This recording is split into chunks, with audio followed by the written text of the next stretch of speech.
Hola, ¿qué tal? Buenas noches. Te habla Ángel Antonio. Dios te bendice. Te hablo desde la Ciudad de México.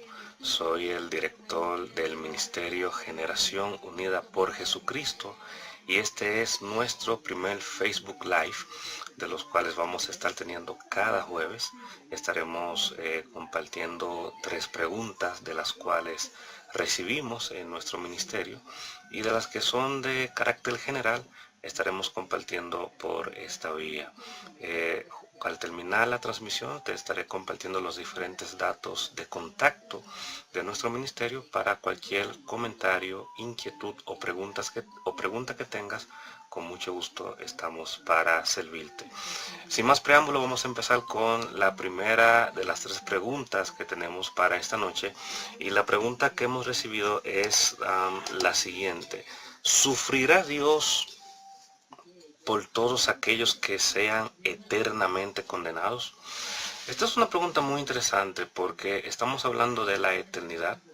Hay un segmento de la población que cree que no habrá una condenación eterna, pero claramente vemos que la Biblia en diferentes partes se refiere al respecto, incluyendo en Apocalipsis. Cuando vamos a la parte final del mismo, en los capítulos finales, vemos que se habla del juicio ante el gran trono blanco y se dice que aquel que no haya sido inscrito en el nombre de la vida, en el libro de la vida, su nombre no esté inscrito en el libro de la vida, pues será echado al lago de fuego. Y es un lago que será eternamente, en el cual la persona estará separada de Dios en condenación eterna. Partiendo de esto viene la pregunta: ¿cuál es la reacción de Dios ante estas personas que serán eternamente condenadas? Y para ello es importante tener presente que Dios es eternamente bueno, pero al mismo tiempo Dios es eternamente justo. Y por causa de su justicia, Él se encuentra airado en contra del impío. Esto lo podemos ver en el Salmo capítulo 7, versículo 11. Partiendo de ello, Dios es justo.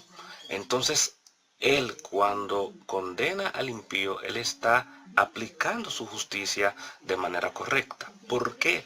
Porque el impío se encuentra viviendo una vida que es fuera de la voluntad de Dios. Y podemos ver sobre esto en el libro de Romanos, en el capítulo 3, versículo 23. Por lo que, aunque sí es cierto y no podemos negar de que Dios ama al ser humano, esa es una realidad irrefutable, también es cierto que Dios es justo. Y partiendo de dicha justicia, Dios misericordiamente proveyó a Jesucristo como el sacrificio perfecto para que seamos salvos. Y esto lo podemos ver en el libro de Romanos, capítulo 6, versículo 23. Ahora bien, sabemos que habrán personas que lamentablemente no recibirán a Jesús como Señor y Salvador, y partiendo de esto, estas personas lamentablemente serán condenadas. Entonces, no es que a Dios le agrade esto, porque a Dios no le agrada condenar a nadie, pero por causa de su justicia, y vemos esto en Ezequiel capítulo 18, versículo 23, habrán personas que serán eternamente condenadas. No es la voluntad de Dios la condenación del impío, pero lamentablemente quien no reciba a Cristo como Señor y Salvador tendrá una funesta, eterna consecuencia, y es pues la condenación eterna de su alma.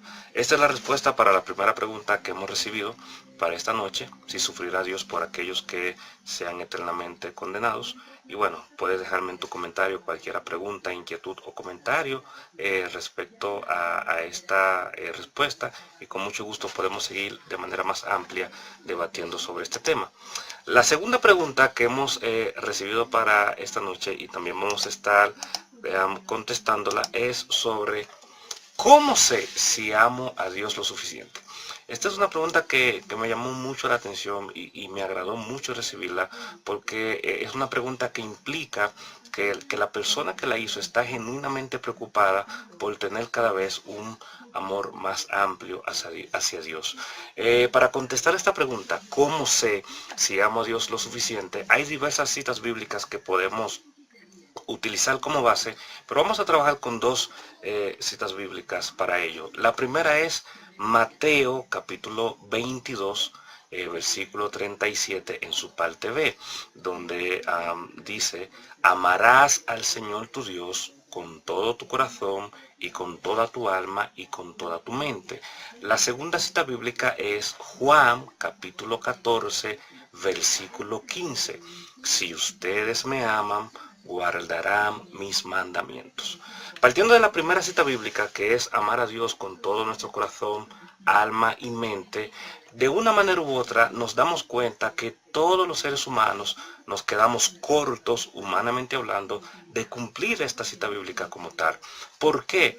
Porque por nuestra condición pecaminosa, nosotros no siempre amamos a Dios con todo nuestro corazón, con toda nuestra alma y con toda nuestra mente, sino que muchas veces nos elegimos a nosotros mismos o elegimos a otros antes que a Dios, lo cual obviamente es pecado porque estamos poniendo a alguien o nos estamos poniendo nosotros por encima de Dios, quien es que tiene que tener siempre el primer lugar en todas las áreas de nuestras vidas. Por lo que siempre, partiendo de que humanamente hablando, no siempre amamos a Dios de la magnitud que debemos hacerlo y que nos quedamos cortos, siempre hay espacio para amar a Dios cada vez más. No hay forma de que yo un día me puedo levantar y diga, el día de hoy yo amo a Dios lo suficiente. Esto no es cierto, porque siempre hay espacio para crecer, siempre hay espacio para amar a Dios aún más, y es ahí donde entra la segunda cita bíblica. Si vemos la segunda cita bíblica, esta dice, si ustedes me aman, guardarán mis mandamientos. ¿Y qué quiere decir esto?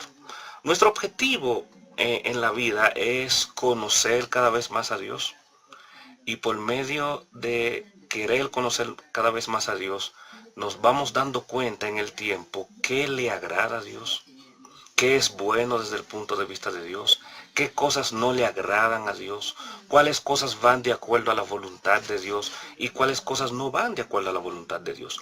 Y partiendo de nuestro amor hacia Dios, entonces cada día nos apegaremos más a Él, a vivir una vida de acuerdo a su voluntad. Cada día adquiriremos más conocimiento sobre qué es bueno y qué no, qué le agrada a Dios y qué no, qué ama a Dios y qué no.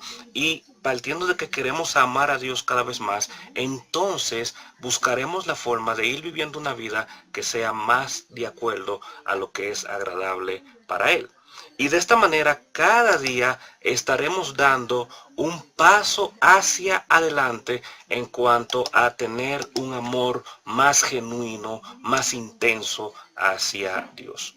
Recordemos también que amar a Dios no depende de nosotros mismos, sino del reconocimiento de lo que Dios ha hecho por nosotros, lo que Dios ha hecho a través de Jesús, lo que Dios ha hecho a través de Jesús en la cruz, quien se entregó y pagó por cada uno de nuestros pecados para que al recibirle a Él como Señor y Salvador tengamos vida eterna y nos aseguremos una eternidad junto a nuestro Señor para siempre. Entonces, cuando yo me doy cuenta de esto, de que yo estaba muerto en mis delitos y pecados y que Dios por su misericordia y por su gran amor me rescató a través de Jesús, esto el Espíritu Santo lo impregna en mi vida, lo impregna en nuestras vidas, y esta realidad por consecuencia nos lleva a amar a Dios, a decir, wow, Dios me amó tanto sin yo merecerlo y me dio tanto sin yo merecerlo. Esto crea una sensación de agradecimiento en nosotros, crea una sensación de que cada día tengo que retribuir a Dios más y más por lo que ha hecho por mí. Y como yo no tengo forma de humanamente hablando hacerlo, pues le doy toda mi vida en amor a Él. Entonces, al yo tener en cuenta esta gran verdad, cada día más yo amo a Dios y cada día más busco la forma de que ese amor sea con mayor entrega.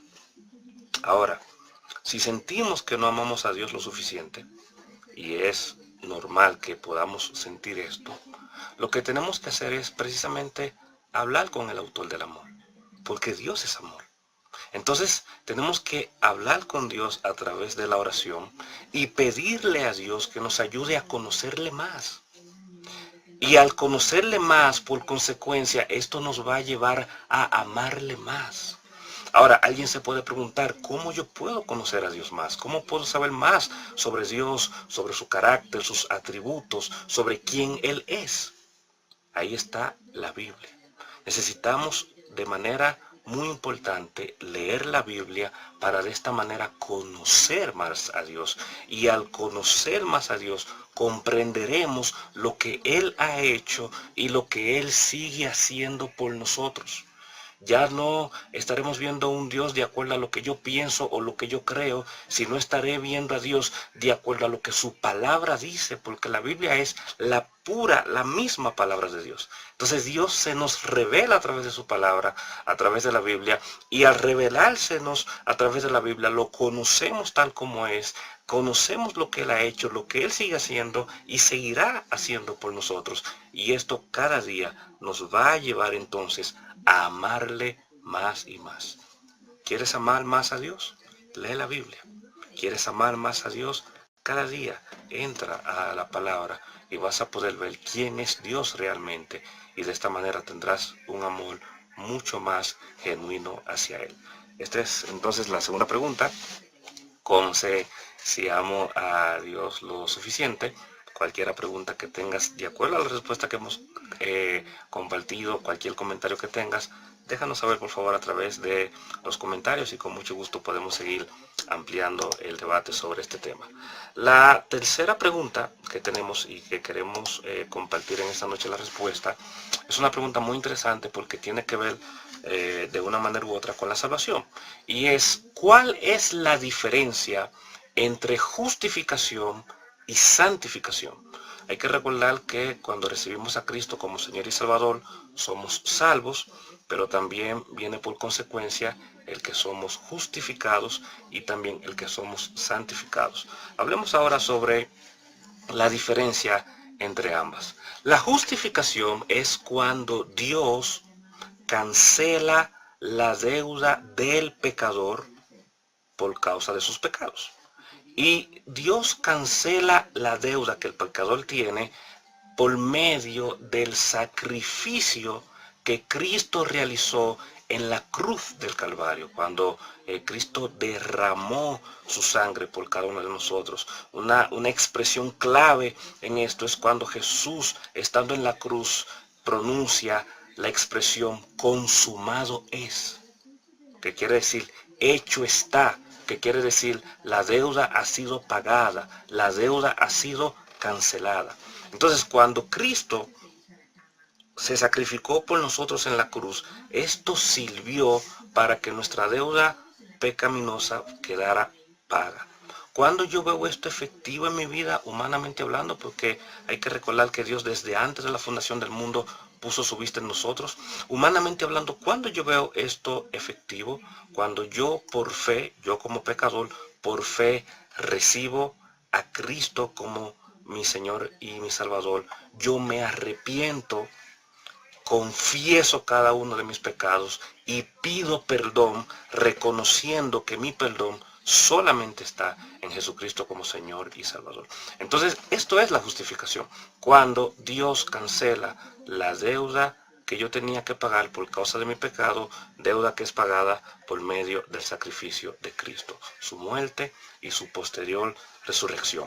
Algunas citas bíblicas que hablan sobre esto, porque hay muchas citas bíblicas que hablan al respecto, pero algunas que hablan sobre esto son Hechos capítulo 13 en los versículos 38 y 39, Romanos capítulo 3 en los versículos 20 al 23, Romanos capítulo 5 versículo 1, Filipenses capítulo 3 versículos 8 al 11 y Colosenses capítulo 2 versículos 13 al 15. No son las únicas citas bíblicas, pero quisimos tomar estas como ejemplo y partiendo de estas hay muchas otras más que hablan sobre el tema de la justificación. Ahora, ¿qué es la santificación?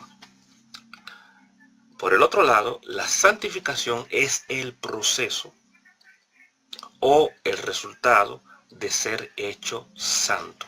¿Y cómo somos hechos santos? Recordemos que cuando recibimos a Cristo como Señor y Salvador, el Espíritu Santo llega a nuestras vidas.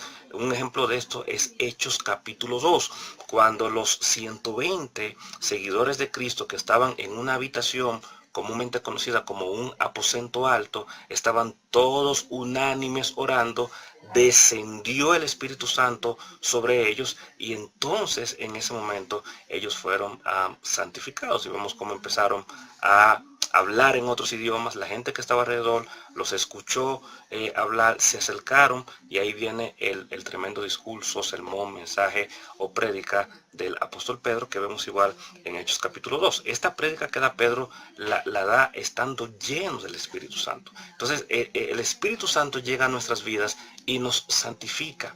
Y al santificarnos hay un efecto en nosotros en cuanto a un cambio de vida. Cuando somos llenos del Espíritu Santo, nuestras prioridades cambian.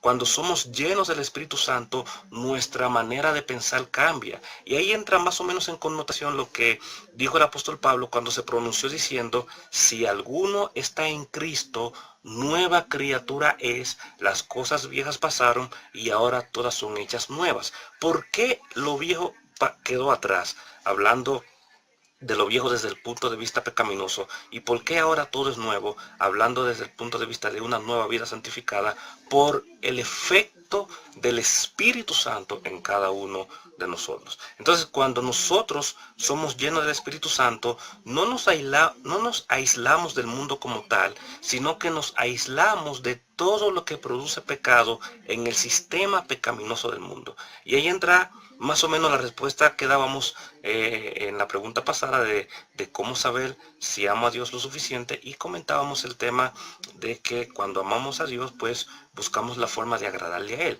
Entonces yo no busco agradar a Dios por mí mismo, sino por el efecto del Espíritu Santo en mí. El Espíritu Santo, cuando yo recibo a Cristo como Señor y Salvador, viene a mi vida y ahora me hace ver la vida diferente, pensar diferente, actuar diferente desde un punto de vista. Ahora yo tengo una prioridad y mi prioridad es agradar a Dios. Ahí viene otra expresión importantísima del apóstol Pablo. Con Cristo estoy juntamente crucificado.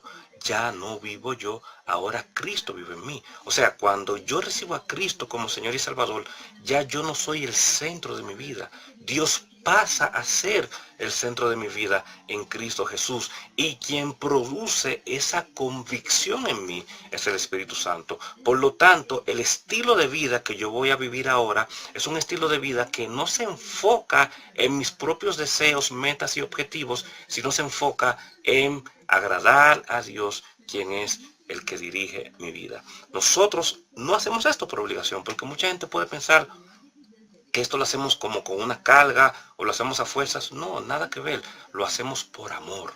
¿Y por qué lo hacemos por amor? Porque reconocemos, como dijo el apóstol Juan, que Dios nos amó primero. Y Él demostró ese amor para con nosotros, primero creándonos, dándonos el gran privilegio de poder tener la vida, pero mucho más profundo y desde el punto de vista espiritual, salvándonos, rescatándonos al entregar a Cristo en la cruz del Calvario, al resucitar Jesucristo, y ahora nosotros tener la gran dicha, la gran bendición, la gran oportunidad de poder recibir a Cristo como nuestro Señor y nuestro Salvador. Entonces nosotros, cuando somos santificados, tenemos una forma de actuar diferente para buscar la forma de agradar a Dios, ya que nosotros hemos sido separados del mundo. La palabra santificación implica separación. Y cuando decimos separado del mundo, no quiere decir separado de las personas, nada que ver. Quiere decir separado del sistema contaminante del pecado que hay en el mundo.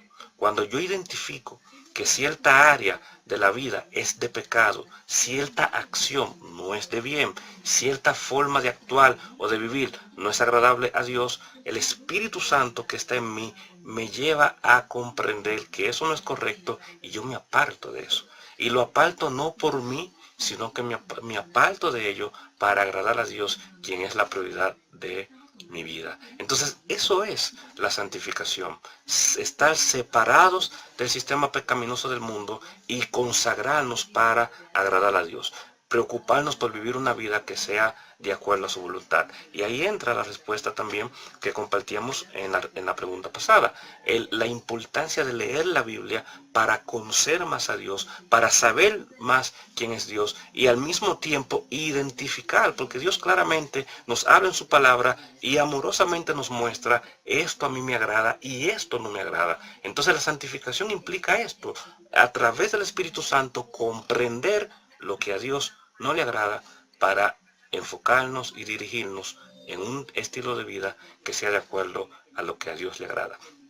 También tenemos algunas citas bíblicas al respecto, no son todas, pero son algunas que podemos tomar como parámetros, y estas son Efesios capítulo 1, versículo 4, Primera de Tesalonicenses capítulo 5, versículo 23, Hebreos capítulo 2, versículo 11, Primera de Pedro capítulo 1 en los versículos 14 al 16 y Primera de Pedro capítulo 2 en los versículos 9 al 10. No son las únicas citas bíblicas, pero nos sirve como un parámetro para nosotros entonces saber más sobre el tema de la santificación. Esta es la tercera respuesta a la tercera pregunta que hemos recibido, y con esta pues estamos culminando en esta noche nuestro primer Facebook Live, que esperamos que sea el primero de muchos y que esperamos que cada vez sea mucho mejor. Damos gracias a Dios por la oportunidad que nos brindó, que nos regaló de compartir juntos, y esperamos que el próximo jueves estemos nuevamente en una siguiente transmisión compartiendo. Que estés bien, que Dios te esté bendiciendo de una manera especial. Al finalizar estaremos compartiendo en los comentarios nuestros diferentes medios de contactos para los que no lo conocen, y un poco más de nuestro ministerio para quienes no conocen del mismo. Martes, miércoles y jueves tenemos reuniones en línea. Martes tenemos martes de oración, los miércoles tenemos estudio bíblico, y ahora los jueves estaremos aquí en Facebook Live con una transmisión en vivo contestando 3 preguntas que hemos recibido. Si tienes alguna pregunta que te gustaría que en lo adelante le estemos respondiendo, te estaremos compartiendo también por los comentarios nuestro medio de contacto para que con mucho gusto nos compartas tu pregunta y estaremos respondiéndola. Que tengas una excelente noche, que el Señor te continúe bendiciendo, y estaremos juntos en una próxima presentación. Paz de Cristo.